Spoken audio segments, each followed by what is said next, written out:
लेकिन ज्यादा से ज्यादा क्या करोगे? हार्वर्ड से पढ़ करके आओ या बेरमो के सरकारी विद्यालय में पढ़ो। विद्या का, मैं इधर बैठे हुए जितने भी विद्वान लोग बैठे हुए हैं, एजुकेटेड लोग बैठे हुए हैं, लिटरेट बैठे हैं, उनसे पूछता हूं विद्या का उद्देश्य क्या है? एजुकेशन का उद्देश्य क्या है? किसके लिए अपने बच्चों को पढ़ाते हो? तुम खुद किस लिए पढ़े थे? किसके लिए? एम्प्लॉयमेंट के लिए, नथिंग एल्स। रोटी कपड़ा और मकान, एक दुकान, दो दुकान, 5 दुकान, 7 दुकान, उसके बाद सीधा स्मशान। यही है तुम्हारी जिंदगी। रोटी कपड़ा और मकान, 70 साल की जिंदगी में 1 से 5 दुकान किए और फिर 4 कंधों पर स्मशान चले गए। इसी के लिए पृथ्वी पर आए थे। सारी जिंदगी टेंशन, सारा जिंदगी दुख, सारा जिंदगी डिप्रेशन, सारा जिंदगी हाय हाय, सारी जिंदगी कर्ज, सारे जिंदगी रिश्तेदारों को मनाते रहे, एक दूसरे से नीचा देखने और दिखाने का काम चलता रहा और उसके बाद एक दिन तुम्हारी मृत्यु आ गई। हमने सुना था कि मनुष्य का जीवन सबसे सार्थक होता है। दुर्लभो मानुषो देहि देहि नाम क्षणभंगुरः तत्रापि दुर्लभम मन्ये वैकुंठ प्रिय दर्शनम। ये दुनिया में सबसे ज्यादा का, सबसे अधिक, सबसे ज्यादा प्रभावशाली मानवीय जीवन है। क्या ये जीवन है? क्या इस जीवन के लिए मनुष्य को श्रेष्ठ बोला गया? ये कौन सी श्रेष्ठता है तुम्हारी? तुम चैन से सो नहीं सकते, तुम चैन से बैठ नहीं सकते, तुम पड़ोसियों का उत्थान नहीं देख सकते, तुम दुख को हैंडल नहीं कर सकते। राम जी के जैसा सत्ता चला जाए, उसके बाद भी जब माता कौशल्या पूछती हैं, राम तुमने सब काम कर लिया ना, सारी पूजाएं कर ली ना, कल मेरे बेटे का राज्याभिषेक होने वाला है, कल तो युवराज बनेगा। तो धीरे से राम जी कहते हैं, मां मेरे पिताजी इतने छोटे थोड़ी हैं। बोला क्या हुआ? मेरे पिताजी ने निर्णय किया है कि छोटे से राज्य अयोध्या का मुझे युवराज नहीं बनाएंगे। पिता दीन मोहि कानन राजू, उन्होंने मुझे बन का राजा बना दिया है, मुझे बन का विराट राजा बना दिया है। ये राम है। रातों रात सत्ता छिन गई पर अपने पिता को कह रहे हैं, मेरे पिता ने मुझे बन का राजा बना दिया। मां अयोध्या छोटी है, मैं बड़ा हूं ना। तो कहा तू इतना छोटा राज्य संभालेगा? तू बन का राज संभाल। जा, लाखों ऋषि महर्षि तेरा इंतजार कर रहे हैं। कई सबरी तुम्हारे लिए बैठी हैं, कई सुतीक्षण बैठे हैं, कई सरभंग बैठे हैं, कई जटायु तुम्हारे लिए बैठे हैं, कहीं सुग्रीव बैठा है बाली से लात खाए। जाओ सबका उद्धार करो। और इसलिए राम को वनवास दे दिया। पर तुम्हारे जीवन में ऐसी स्थिति आ जाए तो तुम्हारे बच्चे आत्महत्या कर लेते। नंबर कम आ जाए, अगर पिताजी ने कह दिया, माताजी ने, अगर तेरा 80% से कम आया, शर्मा जी के बेटा से अगर तेरा नंबर कम आया तो मैं जहर खा लूंगी। बच्चा देखता है नंबर तो आया 60%, घर आते आते सोचता है आखिर माता पिता ने कहा है हम जहर खा जाएंगे, वो क्यों मरेंगे, हम ही खा जाते हैं। इतना प्रेशर क्यों पढ़ने का? क्या पढ़ा रहे हो? मशीन बना रहे हो बच्चों को? गधों की तरह बोझ टांग दिया है यहां पर। क्या करोगे? 2 रोटियां ही तो कमाओगे ना, 2 कपड़े ही तो पहनोगे ना, इतने ही ना, किससे कुछ ज्यादा? रावण और राम की वृत्ति में क्या अंतर है? इतना ही तो है। रावण कहता है कि दुनिया में जितना भी सुंदर है वो सब मेरा होना चाहिए, सब मेरा है। राम जी कहते हैं जो मेरा है वो सबसे सुंदर है। यही राम और रावण के विचार में अंतर है। जो मेरा है वो सबसे सुंदर है। दुनिया का सब सुंदर मेरा करने में तो रावण बन जाओगे। इस वृत्ति का अंतर है। यही राम और रावण का युद्ध है। जो प्राप्त है वही पर्याप्त है, नहीं तो सर्वत्र दुख व्याप्त है। जो प्राप्त है वही पर्याप्त है। मेरे पास जो कुछ है वही है। परिश्रम करो, पुरुषार्थ करो, प्रार्थना करो, पर रो मत। वही है वही जो राम रचि राखा, को करे तर्क बढ़ा वही शाखा। इसका मतलब ये नहीं कि आलसी बन जाओ। अगर मैं भी ये कह के पढ़ा होता कि राम जी का कथा होगा तो राम जी कराएंगे, तो क्या राम जी हमारे घर में एरोप्लेन घुसा देते एयर इंडिया को? क्या करते?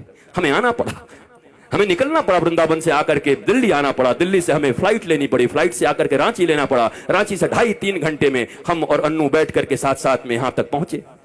तब जाकर के बेरमो फूसरो पहुंचे। यहां घाटी ऐसी ऐसी, पूरा झारखंड। हम तो चैतन्य महाप्रभु को याद करते आ रहे थे कि हे महाप्रभु हरे राम हरे कृष्ण हरे राम हरे कृष्ण। पूरा पूरा हरियाली चारों तरफ थी। अच्छा था, आए, यहां भी आनंद आया, आपको देख करके आनंद आया। याद रखो, कहते तो सभी हैं पर विश्वास रखो, दोनों भुजा उठा के कहता हूं, मेरे लिए बस एक ही आह्लाद है, न कोई चढ़ावा न कोई सामान, बस हृदय से आकर के बैठ करके राम का गुणगान सुन लो, यही मेरी दक्षिणा है। अगर तुम्हारे मुख से राम और कृष्ण के नाम निकलने लगे, तुम्हारे बच्चे अगर शिवाजी और छत्रपति महाराणा प्रताप इत्यादि की तरह होने लगे, विवेकानंद होने लगे, तो मेरी दक्षिणा मुझे मिल गई है। इससे ज्यादा क्या चाहिए? कपड़े भी हैं, गाड़ियां भी हैं, आश्रम भी हैं, बहुत कुछ है। अब क्या करूंगा? मैं अकेला हूं। अकेला नहीं हूं, मेरे साथ 8 अरब लोग हैं। वसुधैव कुटुंबकम।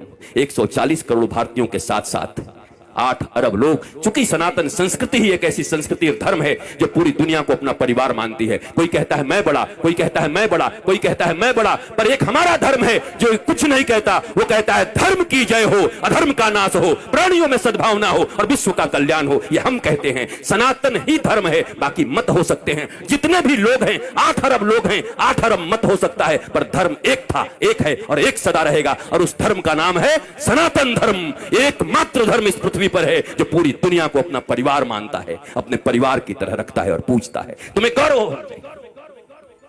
मुझे याद है आज के 10-12 साल पहले जब योगी आदित्यनाथ जी महंत जी सांसद थे, हमारा मिलन हुआ गोरखपुर में, गोरखनाथ पीठ में। एक भागवत की कथा थी, वहां मैं भी था, आप भी थे, एक साथ बैठे हुए थे। हमारी चर्चा होने लगी। उन्होंने कहा क्या कहे, लोग हमें सांप्रदायिक सांप्रदायिक कहने लगते हैं। हम कि महाराज जी अब हमें ग्रंथ खोलना चाहिए।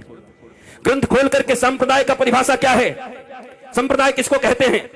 सम्यक प्रकार से हमारे पूर्वजों ने जो हमको प्रदान किया है, जो विचारधारा, जो अपनी विचारधारा, पवित्र विचारधारा हमारे पूर्वजों ने हमें प्रदान किया है, उसको कहते हैं सम्यक प्रकार से विचारों को प्रदान करने की प्रक्रिया को संप्रदाय कहते हैं। और अगर इसे संप्रदाय कहते हैं तो महाराज आज के बाद आप कह दीजिएगा टीवी चैनलों पर कि गर्व से कहो हम सांप्रदायिक हैं, हमारे पूर्वजों ने हमको जो विचार दिया है उसको लेकर के हम इस दुनिया में चल रहे हैं। लज्जा क्यों करते हो, शर्म क्यों करते हो? ये अनपढ़ लोग, ये गंवार लोग जिन्होंने मैकोले की शिक्षा विद्या पढ़ा करके तुम्हें पीछे की ओर ढकेल दिया, तुम सच्ची बात भी कहते हो तो कहने के लायक नहीं रह जाते हो। सांप्रदायिक कोई खराब शब्द नहीं है, संप्रदाय शब्द भारत का सबसे प्यारा शब्द है, सनातन संस्कृति का सबसे प्यारा शब्द है। पर तुमको संप्रदाय के लिए क्या पढ़ा दिया गया? तुष्टीकरण और संप्रदाय पढ़ा दिया गया तुमको।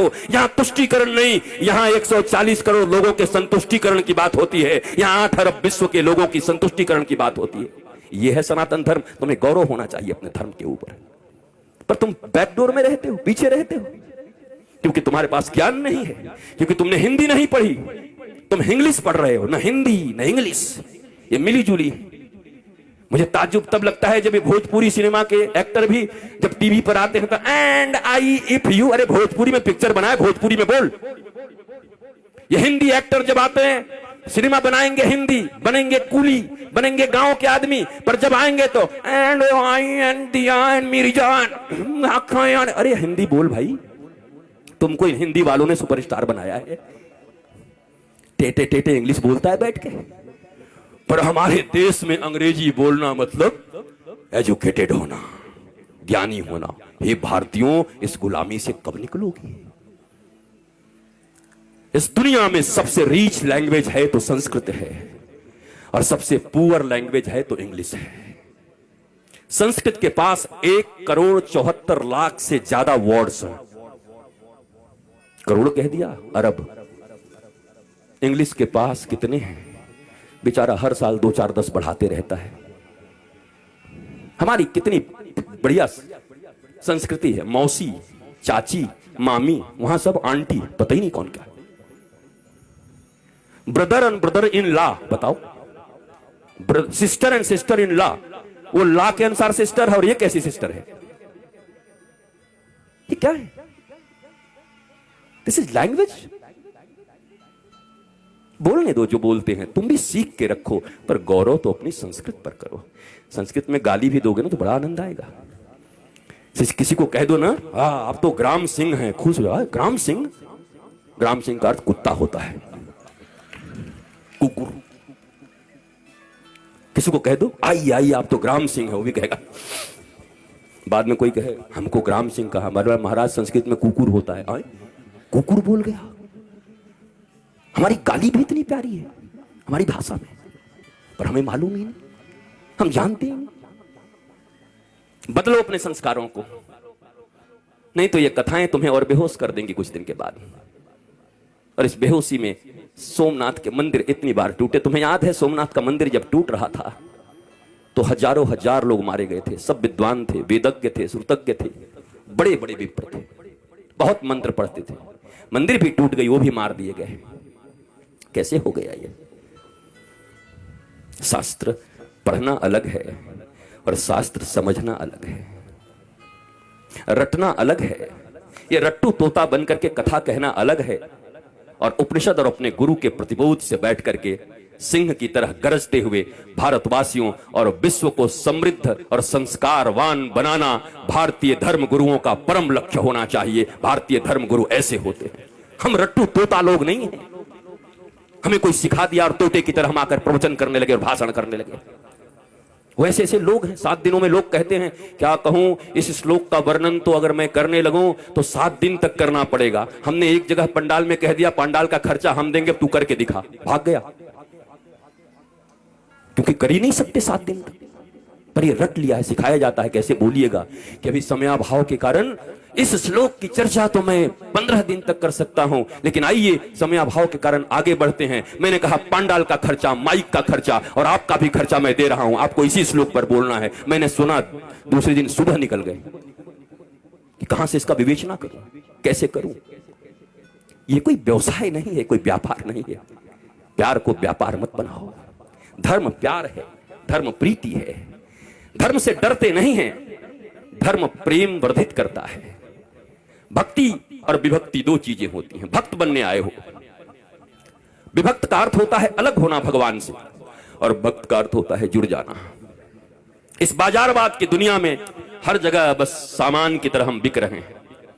रोज तुम्हें लुभाया जा रहा है, पूरा बाजार चुंबक हो गया है, तुम सड़े हुए लोहे हो गए हो। सब कुछ उसी में छीना जा रहा है। कमाल हो गया। वर्षों से हमारी रक्षाबंधन की कितनी सुंदर परंपरा चली आ रही है, और उस परंपरा में आज क्या होता है, फलाना डायमंड दो, इस रक्षाबंधन पर अपनी बहन को उपहार दो। बताओ वो भाई क्या करेगा जो खेतों में काम करता है। पीढ़ियों का उनका प्यार भाई बहन के बीच, पर ये प्रचार भाई बहन के प्रेम, पति पत्नी को मैंने देखा, ये कुकर लाओ और बीबी से प्यार बढ़ाओ। हम कि वाह, ये कुकर नहीं होगा तो बीबी से प्रेम नहीं होगा, पत्नी से प्रेम नहीं होगा, कुकर से प्रेम होगा। कुकर और पत्नी का क्या संबंध है? डायमंड और भाई बहन का क्या संबंध है? हर चीज को पैसे से जोड़ दिया। बात बनाना भैया, सबसे बड़ा रुपया। कहीं रिश्ते नहीं रह गए, गांव नहीं रह गए। और इस कोरोना में उन शहरों में जो कबूतर की तरह लेकर के फ्लैट रहते थे, टुकुड़कू, उनको पहली बार पता चला कि गांव और गांव की गलियों और गांव के वृक्षों का क्या महत्व है। तरस गए वो ऑक्सीजन के लिए, पर गांव में लोग ऐसे सीना करके घूमते रहे। भारत गांवों का देश था। यहां ऑक्सीजन फ्री, यहां जल फ्री, और सबके सब पहले हम ऐसे भारतवासी लोग हैं, पहले इतना यूरिया डाल दिया, खेती करने लगे, पंजाब में खेती होने लगी, पंजाब में इतना अन्न उपज, हरित क्रांति आ गई, ऐसी हरित क्रांति आ गई कि पंजाब से एक ट्रेन चलने लगी, कैंसर स्पेशल ट्रेन। क्या करोगे ऐसी हरित क्रांति का, जब अपने ही बच्चों को कैंसर का पेशेंट बनाते रहे। इतनी भूख और इतनी लालच किस बात की है? तो ये भारतवासियों को हो क्या गया है?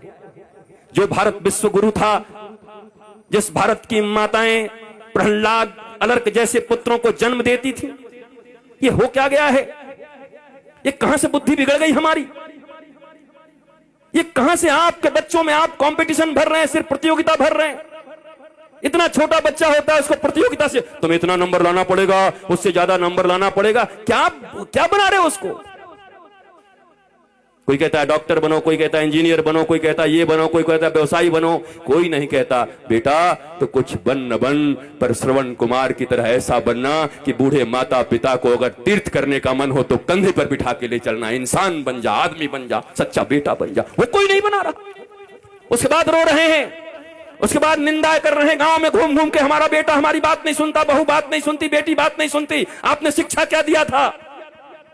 और आपकी भी गलती नहीं है मेरे माता पिता, और मैं औलादों को भी कहूंगा, ये जो बेटे और बेटी हैं, इतना कम से कम मानो, जिन्होंने तुम्हें इस पृथ्वी पर लाया है, जिन्होंने गर्भ में रखा है, उससे अपना तुम्हारा इस दुनिया में कोई नहीं हो सकता। फिर दोनों भुजा उठा के कहता हूं, इस दुनिया में अगर तुम्हारा कोई सबसे सच्चा मित्र हो सकता है तो माता पिता और गुरु, इसके सिवा तुम्हारा कोई मित्र नहीं हो सकता। बाकी सब पता नहीं कहां तुम्हें धकेल देंगे। पहली गुरु मां पिता, इन दोनों के तुम न हुए तो दुनिया वाले तुम्हारे अपने होंगे। किसको मित्र मान रहे हो?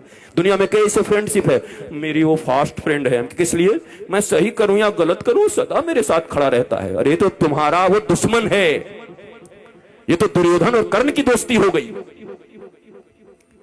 कर्ण को दुर्योधन ने अंग देश का राजा बना दिया, इसलिए कर्ण श्री कृष्ण और धर्म के खिलाफ खड़ा हो गया, और खिलाफ खड़ा हो गया तो 12 के भाव में मारा गया।